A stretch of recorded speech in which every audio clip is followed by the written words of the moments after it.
does that, that's okay. But I prefer to pack my elbow against his back, so that takes away that knee counter. He's not going to counter me with the knee. And then we're going to take a nice little scissoring of our legs. I'm going to face Kyle's head. We'll take a little step over, walk the legs up. And now when we bring our elbow in by throttling down with the right hand, we throttle down with this hand now. That's what's going to help me bring my elbow to my chest. You can see I've already turned his palm out. That's not a bad thing to do. We throttle down, which brings my elbows into my chest, and now I can take the hand right back to his head. We have a very strong Kimura.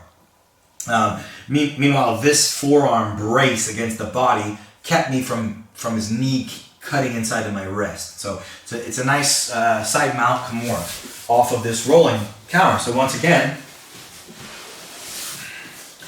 let's just take a look at it from this other angle so we'll see the back side. So he rolls out, I caught the calf, my left foot made that hook on the waist, his momentum sits me right up, and we fold our legs like an omoplata, even though we're not an omoplata. As that hand comes through, we catch, we bring the arm up and over the leg, and then I bring the hand down. Now, there's much tighter ways to actually engage the Kimura.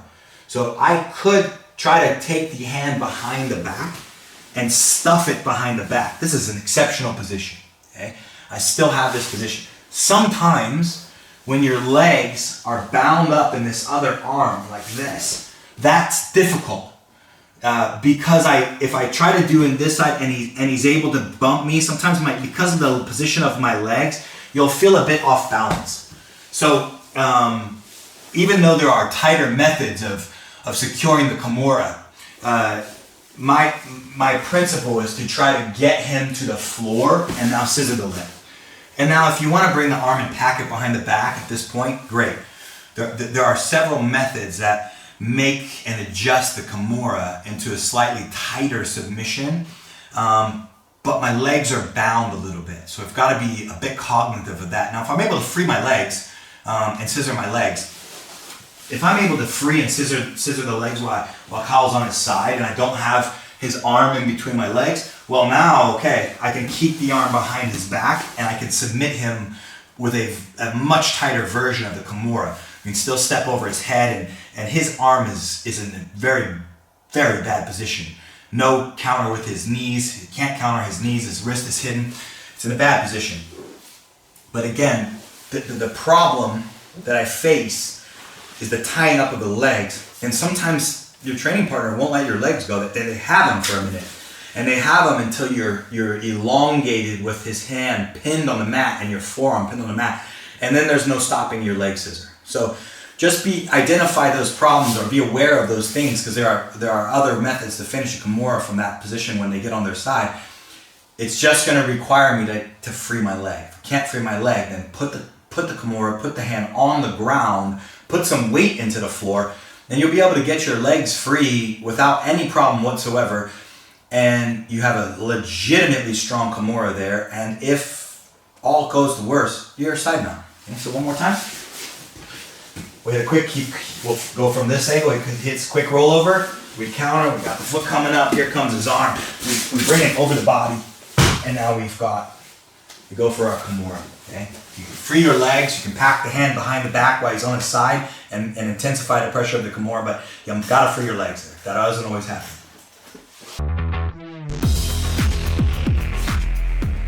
All right, another rolling counter. Rolling counter, when we hit the Kimura, what can happen when we roll out? We get Kimura, but he's too fast. His momentum still, he comes up. So I'm gonna go this side, wait. So I'm gonna have my omoplata, and here he goes, rolls out, and we looked at Kimura, okay? But now what can happen is his scissoring of the legs can come up so hard. Get over here. Over my leg, buddy. Can come up so hard that it begins to knock me on my back, okay? So the idea behind him coming up is when he comes up from a Kimura, he is going to try to get across my side. He's going to be racing to get across my side. And where his leg will land, you'll see it land right over my hook. And this is going to be a very bad situation for him, potentially, if I can count that. So he rolls through. We get Kimura. Here he comes, racing. There it is. He lands on my right leg. Okay? This is important. I have the Kimura locked up. Now we have a hook here, and I need to staple his leg with my left. This is also very important. Now, because we have the Kimura, I prefer this method rather than accepting going back in the guard. If I try to shoot my right leg back straight and then try to get an angle and finish what would be the standard Kimura from the guard, it's a long way to go. And he's got a lot of drive, and what may end up happening is it got flattened and everything it just goes out the window. So we have his arm in a bad position. It's there, okay? So what I'm going to do is I'm going to roll him over with the pressure of the Kimura. So maybe we should back up, buddy. Because I'm on the arm, we're going to be on the arm, he can forward roll. There's nothing stopping him from forward rolling. When he forward rolls, though, I want to hook with my left leg. See the left leg? It's hooking.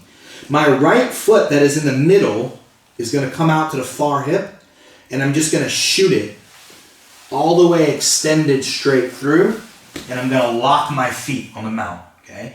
So now we have just mounted him with the Kimura. Now, finishing the Kimura from the mount is a very difficult proposition.